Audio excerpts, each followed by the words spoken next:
La Seconde Guerre mondiale, l'appel du devoir, une chronologie complète. Épisode 6.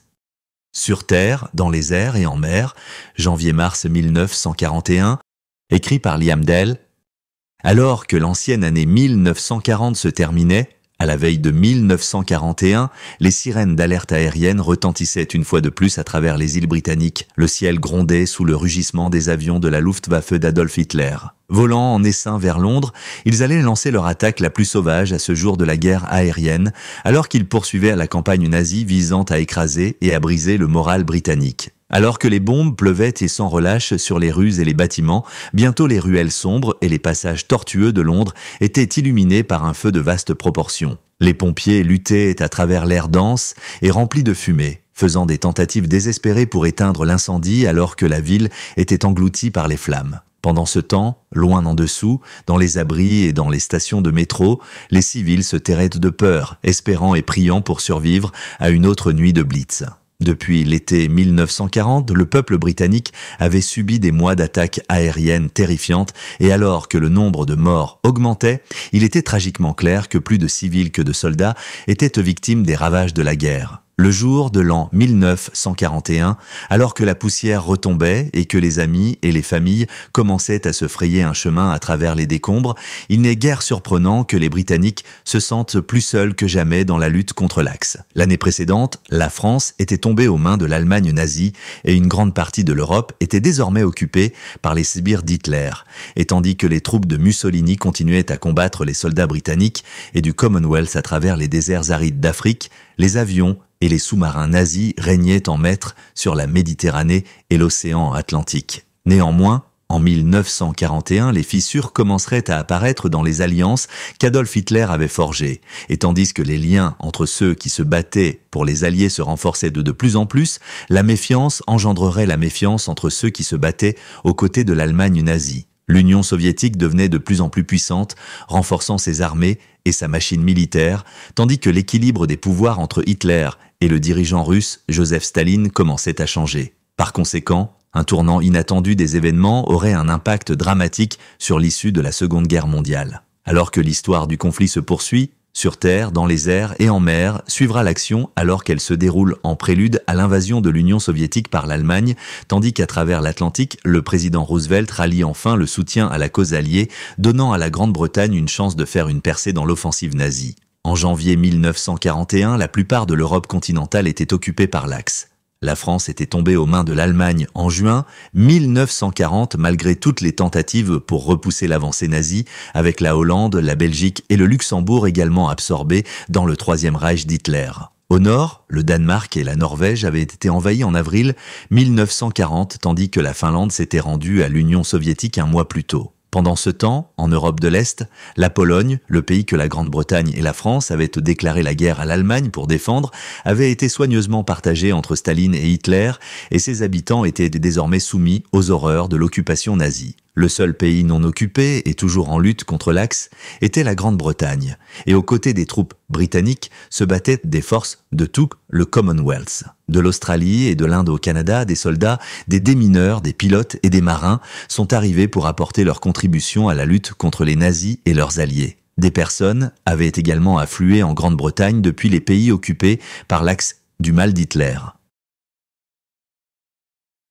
Les pilotes polonais avaient joué un rôle vital dans la lutte contre la Luftwaffe lors de la bataille d'Angleterre à l'été 1940 et les cryptographes polonais avaient fourni des informations cruciales à ceux qui travaillaient à déchiffrer les codes Enigma à Bletchley Park. Plus loin, ceux qui vivaient encore dans les pays occupés formaient des groupes de résistance, sabotant les communications nazies et rassemblant des partisans pour continuer à se battre dans de petites poches à travers l'Europe. Mais même avec le soutien qui se rassemblait autour du globe pour combattre Hitler et ses alliés, le Premier ministre britannique Winston Churchill craignait que les fournitures et les ressources vitales ne s'épuisent. La bataille d'Angleterre avait fait des ravages avec de nombreux avions perdus dans les combats et de nombreuses bases aériennes et usines avaient été endommagées par les attaques nazies. Il y avait également eu des pertes significatives d'hommes et d'équipements précieux au printemps 1940 lors de la campagne pour sauver la BEF et d'autres troupes alliées des plages françaises de Dunkerque. L'effort de guerre en Grande-Bretagne s'est rapidement accéléré alors que les gens travaillaient jour et nuit pour atteindre les objectifs de production dans les usines afin de fabriquer les fournitures de guerre désespérément nécessaires. Cela serait essentiel s'il devait y avoir un espoir de victoire contre l'Allemagne nazie et Winston Churchill plaçait maintenant tous ses espoirs sur l'aide de l'Amérique. Le Premier ministre britannique entretenait depuis un certain temps une relation solide avec le président américain, et tandis que la Luftwaffe et la RAF se battaient au-dessus de la Grande-Bretagne, Franklin D. Roosevelt avait fait un geste symbolique en fournissant de l'aide à la cause alliée en septembre 1940. En échange de territoires sur les colonies britanniques où des bases terrestres ou navales pourraient être établies, des destroyers américains ont été transférés à la Royal Navy. Malgré le statut neutre de l'Amérique, Churchill était ravi, voyant ce mouvement comme un acte résolument non neutre. Et à son avis, l'accord sur les destroyers pour les bases marquait le début de l'alliance anglo-américaine dans la Seconde Guerre mondiale. Cependant, en Amérique, le public n'était pas totalement derrière leur président,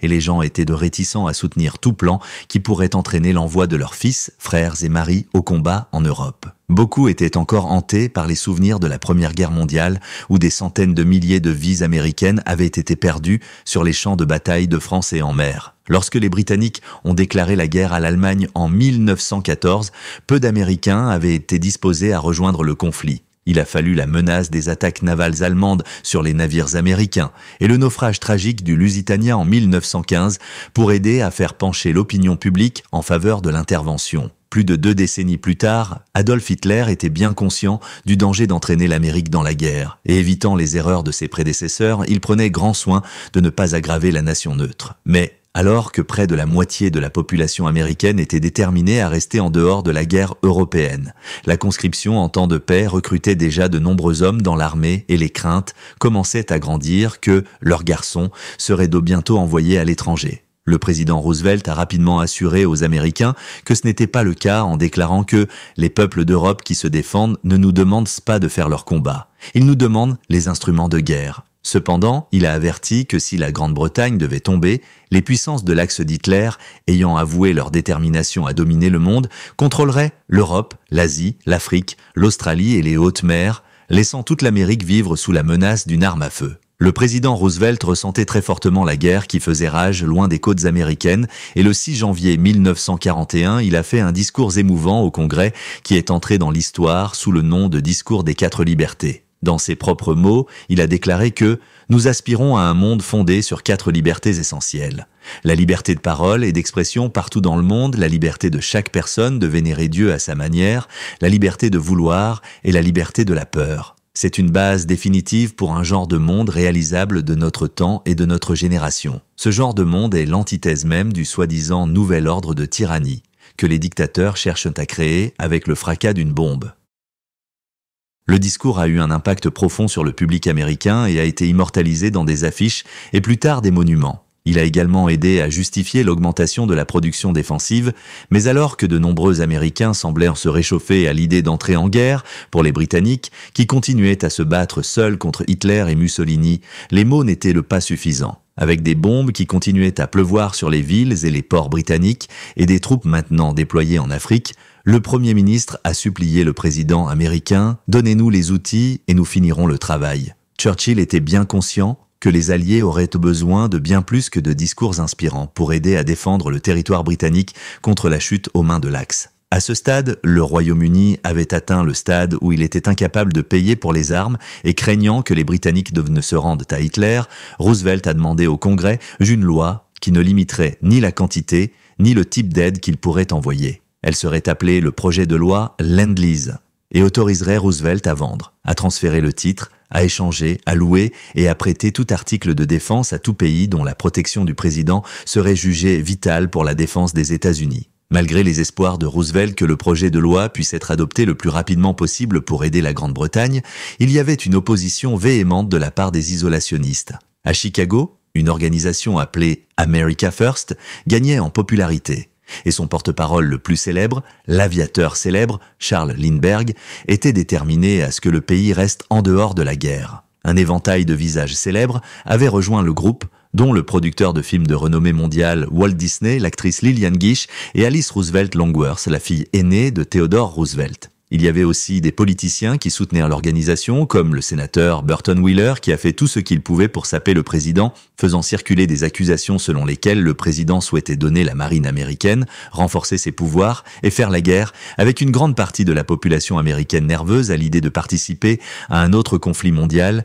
Les accusations menaçaient de compromettre le projet de loi Lend-Lease, et cela signifiait encore plus de retard dans l'envoi d'aide à l'étranger. Roosevelt était furieux, et alors que l'Axe resserrait son emprise sur l'Europe, ses craintes grandissaient que Hitler ne lance son invasion des îles britanniques de très bientôt. De l'autre côté de l'Atlantique, cependant, Adolf Hitler avait d'autres préoccupations, et le leader nazi prévoyait d'envoyer ses Stormtroopers dans une direction que Roosevelt n'avait pas anticipée. Bien qu'en août 1939, le ministre des Affaires étrangères allemand, Ribbentrop, ait signé un pacte de non-agression avec le ministre russe Molotov, Hitler observait maintenant avec avidité le territoire soviétique et attendait l'occasion d'écraser Staline et l'armée rouge. Cette ligne de conduite était motivée non seulement par le désir de gagner plus de terres pour le Troisième Reich, mais aussi pour satisfaire la vendetta personnelle du dictateur nazi contre le communisme.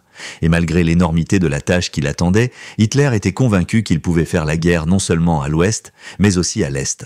Les Allemands avaient soigneusement observé l'activité russe et avaient noté l'inefficacité de l'armée soviétique par rapport aux nazis qui avaient balayé l'Europe occidentale avec une relative facilité. Dans la guerre d'hiver de 1939 à 1940, de grandes armées russes avaient été anéanties par les fins numériquement inférieures et la désastreuse campagne avait convaincu Hitler que, pour ce qui est de l'Union soviétique, nous n'avons qu'à donner un coup de pied dans la porte et toute la structure pourrie s'effondrera. Le 18 décembre 1940, le leader nazi avait émis la première directive Barbarossa déclarant son intention d'envahir l'Union soviétique au printemps 1941 et pour préparer ce plan ambitieux, il avait été occupé à sécuriser un échelon balkanique le long du flanc sud russe. La Hongrie, la Roumanie et la Slovaquie avaient toutes été poussées à signer l'allégeance de l'Axe juste 2 mois après que le Japon et l'Italie aient signé le pacte tripartite en septembre 1940 et la Roumanie était maintenant un acteur vital dans les plans d'Hitler. Historiquement, la Roumanie avait été alliée à la Grande-Bretagne et avait combattu aux côtés de l'entente contre l'Allemagne pendant la Première Guerre mondiale. Le traité que la Roumanie avait signé avec les Alliés en 1916 avait été grandement célébré. Mais malheureusement, les choses ne se sont pas passées comme prévu pour l'État balkanique. Bien que l'armée roumaine de l'époque était relativement grande avec environ un demi-million de soldats, les hommes avaient été à peine formés et étaient dirigés par des officiers inexpérimentés. En mai 1918, avec 250 000 de soldats morts ou emprisonnés, la Roumanie a été contrainte de signer le traité de Bucarest avec les puissances centrales et les millions de tonnes de céréales ainsi que le pétrole que le pays a été contraint de fournir ont permis à l'Allemagne de rester dans la guerre et à l'entente de lutter pour la victoire jusqu'à la fin de 1918. C'est le pétrole de la Roumanie qui intéressait particulièrement Hitler, ainsi que la grande valeur stratégique du pays, situé à la frontière sud de l'Union soviétique. Hitler était également confiant quant à l'allégeance de la Roumanie à l'Axe. En septembre 1940, le roi de Roumanie Carol II avait été renversé par le régime pro-allemand et anti-bolchevique du Premier ministre maréchal Ion Antonescu, qui a signé sans hésitation le pacte tripartite le 23 novembre. Les troupes allemandes ont rapidement commencé à affluer dans la région et le pays est devenu une base précieuse pour Hitler, tandis que le dictateur roumain est devenu l'un des plus grands alliés de Hitler. Alors que les nazis renforçaient tranquillement et soigneusement leur contrôle des Balkans, le ministre des Affaires étrangères russe, Molotov, était préoccupé par l'échec de l'Allemagne à respecter sa part du traité conclu en 1939. Lorsque la Russie avait exporté du pétrole, des céréales et des matières premières vers l'Allemagne comme promis, l'Allemagne n'avait envoyé des machines modernes et des armes à Moscou que de manière sporadique. L'hostilité montait, mais alors que Molotov posait de nombreuses questions gênantes, Hitler a réussi à détourner l'attention du plan ambitieux de Barbarossa et il a convaincu les Russes que les troupes nazies étaient déplacées en Roumanie pour les tenir hors de portée de l'aviation britannique. Détourner l'attention de l'Union soviétique allait bientôt sembler être le moindre des soucis de Hitler, cependant. Les activités de son allié italien Benito Mussolini menaçaient de saper les plans d'une offensive de printemps à l'Est et allaient finalement retarder l'attaque de plusieurs mois. Mussolini était jaloux du succès de son partenaire alors que les troupes nazies s'emparaient de territoires de la Pologne à la Norvège et lorsqu'il a appris que les Allemands avaient occupé les champs pétrolifères roumains, il était furieux. Pour Mussolini, c'était un empiètement sur l'Europe du Sud-Est, une région que l'Italie revendiquait comme sa sphère d'influence exclusive. Lui aussi voulait profiter des dépouilles de la guerre et étendre le territoire italien comme son allié allemand l'avait fait, et si Hitler devait régner de l'Atlantique à l'Oural, il régnerait sur la Méditerranée et toutes les terres qui l'entourent. Contre l'avis de ses chefs d'état-major et sans en informer l'Allemagne, car il savait que Hitler s'y opposerait, le 28 octobre 1940, Mussolini a envahi la Grèce et alors que la péninsule balkanique du Sud était plongée dans le chaos, la zone d'attente tranquille de Hitler allait bientôt devenir une zone de combat. Envahir le berceau de la civilisation occidentale ne serait pas la tâche facile que Mussolini espérait cependant, et alors que les Grecs se battaient courageusement, à la 3e semaine de novembre, il ne restait plus un seul soldat italien sur le sol grec. Les troupes grecques ont bientôt commencé à pousser en Albanie occupée par l'Italie et les grands espoirs d'une victoire pour l'Empire italien se sont terminés en une humiliation totale pour Mussolini. En janvier 1941, les deux camps étaient dans une impasse et alors qu'il y avait une admiration mondiale pour l'esprit de combat inébranlable des Grecs, Hitler était de plus en plus préoccupé par le fait que les Alliés viendraient à leur aide et s'installeraient en territoire balkanique. Un tel mouvement serait désastreux pour les préparatifs soigneux de l'invasion de l'Union soviétique. Et Hitler était bien conscient qu'il pourrait bientôt devoir intervenir lui-même dans la désastreuse guerre grecque. Il y avait aussi d'autres préoccupations pour occuper l'Axe alors que les troupes de Mussolini luttaient non seulement dans les Balkans mais aussi plus loin en Afrique. Lorsque l'Italie a déclaré la guerre le 10 juin 1940 contre la Grande-Bretagne et la France, la position britannique en Afrique du Nord semblait désespérément dépassée. Le général de l'armée britannique, Percival Wavell, commandait 40 000 soldats du Dominion pris entre 200 000 troupes italiennes en Libye et 250 au sud, en Éthiopie et en Somalie. L'Axe espérait qu'avec une campagne réussie en Afrique du Nord, il pourrait frapper au nord vers le pétrole du Moyen-Orient, coupant les riches champs pétrolifères des Alliés et augmentant les approvisionnements en pétrole pour leurs propres machines de guerre. Mais lorsque le maréchal Rodolfo Graziani, sur ordre des dirigeants de l'Axe, a envahi l'Égypte en septembre 1940, les vents de la guerre ont rapidement tourné. Malgré les batailles sur le front intérieur, Churchill avait courageusement envoyé des troupes pour défendre l'Égypte et le 9 décembre, 30 000 troupes sous le commandement du général de l'armée Richard O'Connor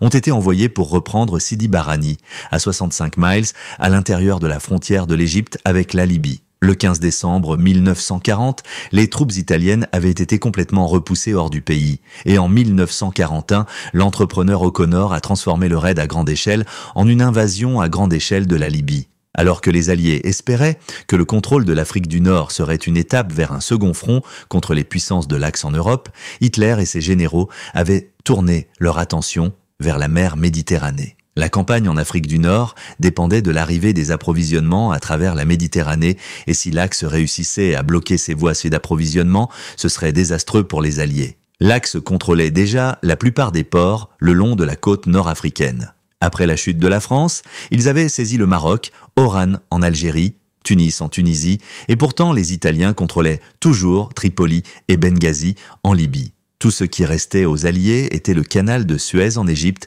et les précieuses îles de Gibraltar et de Malte, qui étaient d'une importance vitale pour assurer le succès des Alliés. L'Axe était conscient de leur importance stratégique, mais Hitler avait eu de nombreux problèmes pour arracher les îles à l'emprise des Alliés. Il comptait sur le dictateur espagnol, le généralissime Franco, pour fournir le terrain d'où il pourrait lancer son attaque, et tant que Franco restait réticent à prendre parti dans la guerre, pour le moment, Gibraltar restait entre les mains des Britanniques. Malte était encore plus cruciale pour la campagne en Afrique du Nord, car non seulement elle fournissait une escale utile pour les convois alliés en route depuis la Grande-Bretagne, mais la position de l'île entre la Sicile et l'Afrique du Nord était parfaite pour mener des attaques sur les convois de ravitaillement de l'Axe destinés à l'Afrique. Selon Churchill, Malte était le porte-avions insubmersible, et tandis que les sous-marins allemands continuaient d'attaquer les navires britanniques traversant l'océan Atlantique, en Méditerranée les rôles étaient inversés, car les navires et les avions alliés basés à Malte étaient capables de bombarder les convois italiens approvisionnant l'armée en Afrique du Nord. L'Axe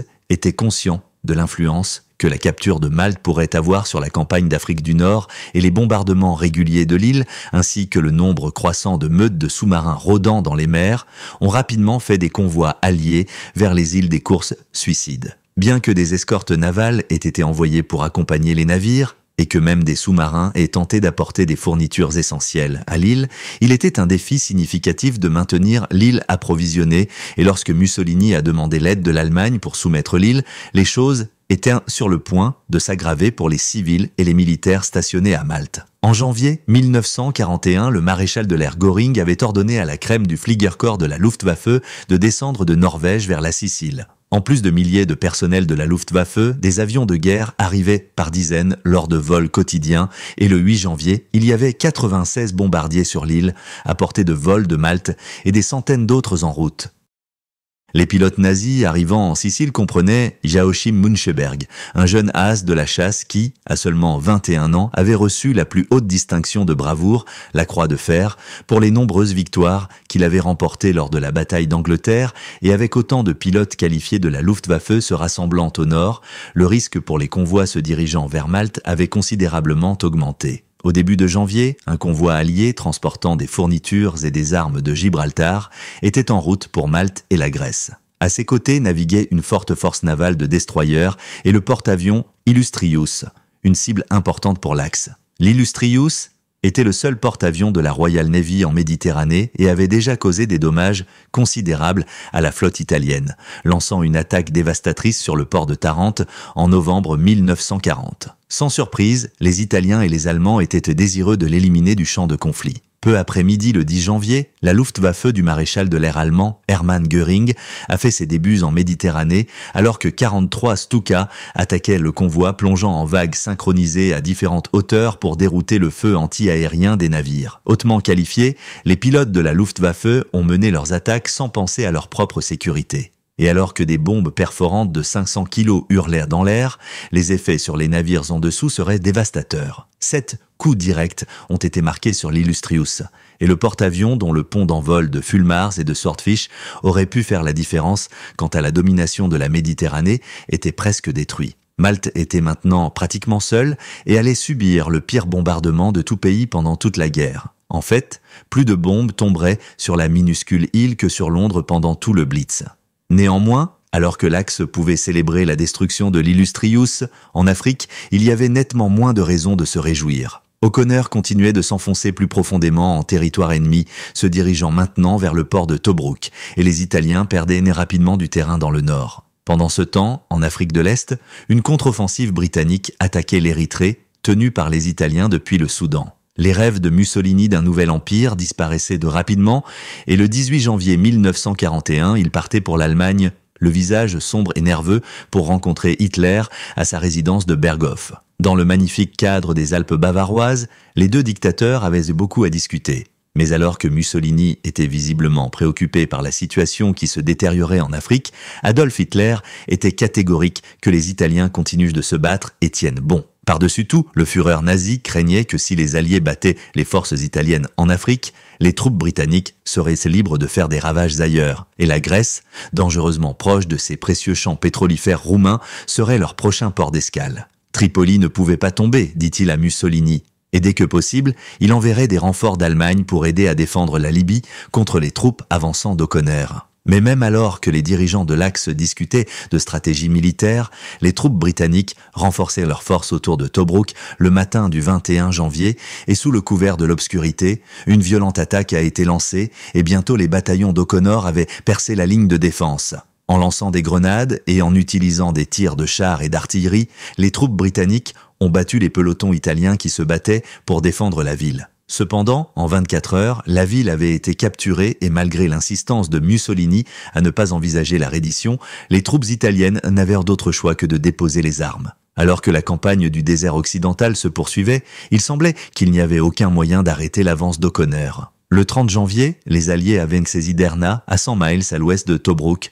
Puis le 7 février, la 10e armée italienne en retraite a été coupée et détruite lors de la bataille de Bedafom. Alors que la deuxième plus grande ville de Libye, Benghazi, tombait aux mains des Alliés. Les Britanniques capturaient 130 000 Italiens et la 10e armée italienne cessait d'exister. La voie vers Tripoli et l'élimination totale de la domination italienne en Afrique du Nord était ouverte. Le 9 février, alors que les forces italiennes restantes se retiraient à El Agheila, le général Graziani envoya un message à Rome, plaidant pour l'épuisement nerveux et supplia Mussolini de le décharger de son devoir. 2 jours plus tard, ils partaient pour l'Italie, tandis que les Alliés étaient délaissés pour célébrer leurs réalisations. Saluant les réalisations incroyables de la Western Desert Force, le secrétaire aux affaires étrangères britannique Anthony Eden a paraphrasé les mots que Churchill avait utilisés après la bataille d'Angleterre et a annoncé « Jamais autant n'a été abandonné par tant de personnes à si peu ». En 2 mois, O'Connor, qui serait anobli pour ses réalisations, avait conduit ses troupes sur plus de 800 miles, détruisant une armée italienne entière de 10 divisions et n'avait perdu que 500 hommes. Bien que la campagne du désert occidental ait été un grand succès, en Grande-Bretagne, la situation politique était délicate et Churchill avait beaucoup à considérer pendant que la guerre de Mussolini contre la Grèce se poursuivait. La Grande-Bretagne avait signé une garantie avec la Grèce en avril 1939 et tant que les Grecs combattaient encore les troupes italiennes, il était politiquement inacceptable de ne pas soutenir un allié menacé. Ne pas agir pourrait discréditer les Britanniques, et avec beaucoup dépendant du soutien étranger, Churchill estimait qu'un effort symbolique devrait être entrepris. Il était d'accord avec Wavell, commandant des troupes britanniques au Moyen-Orient, pour déplacer une proportion significative du 13e corps d'O'Connor de la Libye vers la Grèce, dans la péninsule balkanique du Sud. Wavell avait été réticent à préjuger de la campagne en Afrique du Nord, mais avec la majorité des forces de Graziani capturées, il estimait qu'il était maintenant sûr de transférer certains des hommes. La décision aurait des effets dévastateurs sur ceux qui étaient laissés pour combattre cependant. Adolf Hitler avait prêté une attention particulière à chaque mouvement des Alliés et alors que les forces d'O'Connor étaient considérablement réduites, il a vu l'occasion de frapper. Le 12 février, le nouvellement formé Afrika Korps allemand, frais et prêt pour la bataille, a été envoyé au désert africain pour empêcher l'effondrement total des forces italiennes. Ils avaient un meilleur équipement que l'armée de Mussolini et, plus important encore, ils avaient l'un des plus grands commandants d'Allemagne pour les diriger, le général Erwin Rommel. Rommel était un officier hautement décoré de la Première Grande Guerre et avait déjà rencontré les forces alliées en 1940 lorsqu'il avait eu un impact considérable sur le succès de l'invasion nazie de la France. Pendant la bataille, ces panzers avaient poussé de plus en plus profondément en France, se déplaçant si rapidement que même le haut commandement allemand ne connaissait pas leur position. C'est pourquoi ils étaient connus sous le nom de division fantôme. En mai 1940, Rommel avait réussi à prendre 10 000 prisonniers alors qu'il traversait le terrain allié, ne perdant que 36 de ses propres hommes. De plus, s'il en avait eu l'occasion, il aurait capturé beaucoup plus de troupes britanniques et françaises si elles n'avaient pas été sauvées des plages de Dunkerque. Il n'est donc pas étonnant que l'arrivée de Rommel en Afrique du Nord ait été une source de préoccupation et alors que les troupes allemandes commençaient à se diriger vers la position avancée des Britanniques à El Agheila à partir de leur base à Tripoli, les fortunes d'O'Connor étaient sur le point de prendre un tournant pour le pire. Rommel s'avérerait si doué pour la guerre dans le désert qu'il deviendrait connu sous le nom de renard du désert. Et lorsque le 20 février, les troupes allemandes et britanniques se sont affrontées pour la première fois en Afrique, les Alliés se retrouveraient bientôt à retracer leurs pas, forcés de se retirer vers l'Égypte. Pendant ce temps, dans les Balkans, Hitler se préparait à protéger ses précieux champs pétrolifères roumains et avec les premières de troupes britanniques déployées pour la Grèce, cela devenait une question d'urgence. Son objectif était désormais de s'assurer que l'Axe avait le contrôle total de l'Europe du Sud-Est et il a commencé à faire pression sur les pays qui ne l'avaient pas encore rejoint pour signer le pacte tripartite. Tout pays qui ne se conformerait pas ferait face aux armées du Troisième Reich. Le gouvernement grec ainsi que le roi de Grèce, qui avait rejeté une offre d'immunité allemande, marchaient maintenant sur un terrain dangereux et allaient bientôt faire face à une guerre qu'ils auraient du mal à gagner. Lorsque la Bulgarie a accepté de s'inscrire aux puissances de l'Axe le 1er mars, en une journée, des unités allemandes traversèrent le Danube pour que les forces aériennes et terrestres puissent être déployées dans la campagne bulgare, prête à attaquer son voisin grec. Mais la Grèce n'était pas le seul pays balkanique à tenir bon contre les nazis. Le royaume de Yougoslavie, qui s'étendait des Balkans occidentaux à l'Europe centrale, restait encore indécis quant à son allégeance.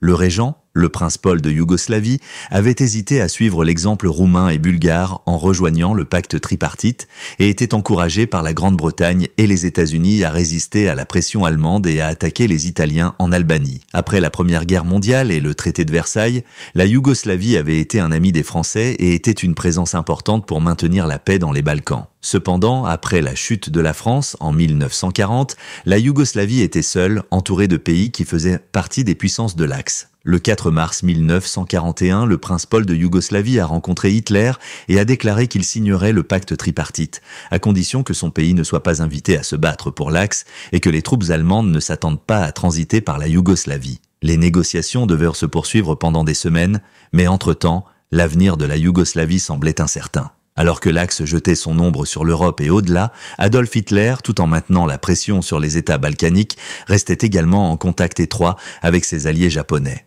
Le 5 mars, Hitler a émis la directive numéro 24, coopération avec le Japon, espérant persuader l'Empire asiatique d'agir en Extrême-Orient dès que possible pour distraire davantage les forces britanniques. Le Japon était à cette époque en pleine guerre longue et brutale avec la Chine et avait déjà profité de la position affaiblie des empires occidentaux. En 1940, les responsables de Tokyo ont fait pression sur l'Indochine française pour fermer certaines des rares routes restantes qui étaient utilisées pour transporter une aide précieuse dans le pays vulnérable. Cette même année, ils avaient également exigé que le gouvernement britannique ferme la route de Birmanie qui allait du territoire britannique de Birmanie à la ville chinoise de Kunming. À l'époque, il y avait eu un tollé à la Chambre des communes lorsque le Premier ministre Winston Churchill s'était conformé aux exigences des Japonais. Mais la Grande-Bretagne était dans une position vulnérable et il y avait peu d'autres choses que Churchill aurait pu faire. Certaines des colonies les plus précieuses de la Grande-Bretagne étaient en Extrême-Orient, y compris l'île de Hong Kong, ainsi que Singapour, qui était considérée par beaucoup comme le Gibraltar de l'Est. Il y avait aussi la Malaisie au nord de Singapour, qui était une source importante de caoutchouc, et bien sûr la Birmanie elle-même, avec le port précieux de Rangoon. À présent, les Japonais étaient prêts à s'aventurer beaucoup plus loin que la Chine. Et s'ils pouvaient arracher les avant-postes de l'ancien puissant empire britannique, non seulement ils auraient accès aux ressources vitales eux-mêmes, mais cela signifierait également que les approvisionnements aux troupes britanniques, déjà tendues à pleine capacité, se tariraient rapidement. Pour Winston Churchill, la menace pour l'Empire était extrêmement préoccupante, mais il y avait des préoccupations plus immédiates, beaucoup plus proches de chez lui. Alors que la Luftwaffe continuait de bombarder les îles britanniques, Churchill a réalisé que la lutte contre Hitler et les puissances de l'Axe serait longue et amère. La Grande-Bretagne avait maintenant été soumise à des attaques régulières depuis septembre 1940 et il semblait y avoir peu d'espoir que la Luftwaffe cesse jamais leurs bombardements. En janvier et février, il y avait eu des raids de bombardements intenses dans tout le pays, Hitler ayant fait tout ce qu'il pouvait pour affaiblir le moral du peuple britannique. Mais il faudrait plus que le Blitz pour vaincre les Britanniques et malgré les bombes qui pleuvaient des avions allemands, la détermination de la nation restait ferme. La famille royale a donné l'exemple au reste du pays en refusant de quitter Londres malgré les dangers, même lorsque le palais de Buckingham a été à nouveau touché en mars, endommageant le côté nord du bâtiment, ils sont restés dans la ville et ont continué à rassembler le soutien pour la bataille contre les nazis, donnant espoir et réconfort à leurs sujets loyaux. Alors que l'Axe se rapprochait par terre, air et mer, et que de plus en plus de troupes quittaient le pays pour être déployées à travers le monde, le gouvernement britannique a travaillé dur pour tenir les nazis à distance et des mesures extrêmes ont été prises sur le front intérieur. Le ministre du Travail et du Service national, Ernest Bevin, a pris la décision radicale d'appeler les femmes de la nation à aider à l'effort de guerre et à mesure que la population féminine adulte rejoignait la main-d'œuvre, à partir de mars 1941, la Grande-Bretagne a été transformée par la mise en œuvre d'une économie de guerre totale. En décembre, Bevin est allé plus loin et a ordonné la conscription des femmes dans les services. Bien qu'au début, seules les femmes célibataires âgées de 20 à 30 ans aient été appelées, à la mi-1943, près de 90% des femmes célibataires et 80% des femmes mariées travaillaient dans les usines, sur les terres ou dans les forces armées. Dans les années 1930, la place d'une femme était à la maison tandis que celle d'un homme était de sortir pour travailler. Mais avec le déclenchement de la guerre, les rôles sociaux traditionnels en Grande-Bretagne changeraient radicalement. Bien que de nombreuses femmes sans famille aient eu des emplois avant la guerre, en 1941, les mères et les femmes célibataires étaient appelées à occuper ce qui était considéré comme des emplois d'hommes. En effet, leur immense contribution à l'effort de guerre jouerait un rôle significatif dans le succès de la Grande-Bretagne contre l'Axe. Au printemps de 1941, la tactique des raids de bombardement de la Luftwaffe a changé et au lieu de viser des villes plus à l'intérieur des terres, ils ont suivi les ordres d'Hitler pour se concentrer sur les ports le long de la côte de la Grande-Bretagne. Le changement est intervenu alors que les succès de la marine allemande dans la bataille de l'Atlantique commençaient à s'essouffler et que les pertes de sous-marins augmentaient, en partie grâce aux destroyers supplémentaires que Roosevelt avait envoyés d'Amérique en 1940. Karl Donitz, commandant de la marine allemande, s'est tourné vers l'armée de l'air pour demander de l'aide et a demandé à Hitler de changer de stratégie afin que les avions grouillants de la Luftwaffe se dirigent maintenant vers des ports tels que Plymouth, Bristol, Swansea et Belfast, avec des conséquences tragiques pour leurs habitants. Mais alors que de plus en plus de personnes étaient tuées dans le Blitz, le 11 mars 1941, Churchill a reçu la nouvelle qu'il attendait anxieusement. Après des mois de débats et de négociations, le président Roosevelt avait enfin convaincu le Congrès et signé la loi Lend-Lease. Cela signifiait que d'énormes quantités de fournitures de guerre en provenance des États-Unis commenceraient bientôt à arriver en Europe, et ceux qui combattaient l'Allemagne nazie ont reçu un véritable espoir que la guerre pourrait être gagnée. Adolf Hitler a réalisé que les jours de neutralité de l'Amérique touchaient à leur fin, bien que les États-Unis n'aient pas encore fait une déclaration de guerre. Néanmoins, Hitler avait maintenant de puissants alliés et son traité avec les Japonais s'avérerait très utile. Des espions du pays étaient déjà en train de surveiller la base navale américaine de Pearl Harbor, et à la fin de 1941, alors que les relations se détérioraient entre Washington et Tokyo, les Japonais lanceraient une attaque dévastatrice non seulement sur Pearl, mais aussi sur les bases américaines autour du Pacifique, paralysant leur flotte pour un temps. En mars 1941, cependant, Hitler avait peu de temps pour contempler la menace d'une intervention américaine avec des questions nettement plus urgentes à régler dans les Balkans. Alors que les forces de combat mécanisées allemandes affluaient en Bulgarie en préparation de l'invasion de la Grèce, Hitler attendait toujours la confirmation que la Yougoslavie se rangerait du côté des nazis. L'allégeance du pays à l'Allemagne était cruciale pour le succès nazi dans les Balkans, car attaquer la Grèce à travers la frontière bulgare de 25 miles de large serait une tâche redoutable. D'un autre côté, si les nazis pouvaient attaquer à travers la vallée de la rivière Vardar en Yougoslavie, ils auraient le plus de chances de réussir contre la résistance grecque. Le 25 mars, le prince régent Paul a finalement signé le pacte tripartite, mais il y avait des milliers de Yougoslaves, y compris des fonctionnaires du gouvernement et de l'armée, qui étaient farouchement anti-nazis, et la nation était loin d'être derrière lui. Le 27 mars, un coup d'État a renversé le gouvernement pro-Axe, et le prince Paul a été remplacé par le roi Pierre II, âgé de 17 ans, qui était le filleul du roi et de la reine britannique. C'était un acte audacieux, mais qui apporterait un terrible sort au royaume de Yougoslavie. Et Hitler, à peine capable de croire la nouvelle, a annoncé avec fureur « La Yougoslavie sera anéantie car elle vient de renoncer publiquement à la politique de compréhension avec l'Axe ». Alors que le Führer nazi prenait maintenant la décision de faire la guerre non seulement à la Grèce, mais aussi à la Yougoslavie, les réfugiés de Belgique, de Hollande, de Pologne et de Tchécoslovaquie, qui s'étaient échappés dans le pays alors que l'Axe balayait l'Europe, ont commencé à fuir à nouveau à travers les frontières yougoslaves. À l'aube du 6 avril, les pires craintes du royaume de Yougoslavie se sont réalisées lorsque les avions de la Luftwaffe ont été chargés de bombes et ont décollé pour commencer leur intense bombardement de la capitale, Belgrade. Des milliers de personnes seraient tuées dans ce que Hitler a appelé l'opération Punition, et pendant ce temps au sud, alors que l'armée allemande tonnait à travers la frontière grecque, la Grèce serait vaincue en quelques semaines. Alors que les Balkans étaient en proie à la tourmente, loin au nord, le dirigeant soviétique Joseph Staline gardait un œil attentif sur les affaires. Il avait déjà été informé par des diplomates étrangers qu'Adolf Hitler prévoyait d'envahir la Russie, mais ne pouvait pas croire que les nazis tenteraient de mener une guerre contre la vaste armée rouge, tout en étant encore occupés par des batailles ailleurs. Néanmoins, au début de l'été 1941, les troupes d'Hitler seraient prêtes pour la guerre contre le communisme, et la Seconde Guerre mondiale prendrait une toute nouvelle direction alors que les allégeances changeaient et que l'Union soviétique rejoignait les forces des Alliés. Pour Hitler, le retard causé par le conflit en Grèce et en Yougoslavie aurait des conséquences désastreuses pour l'opération Barbarossa, et lorsque les vents glacés de l'hiver russe se sont levés, les marées de la victoire commenceraient à tourner en faveur des Alliés.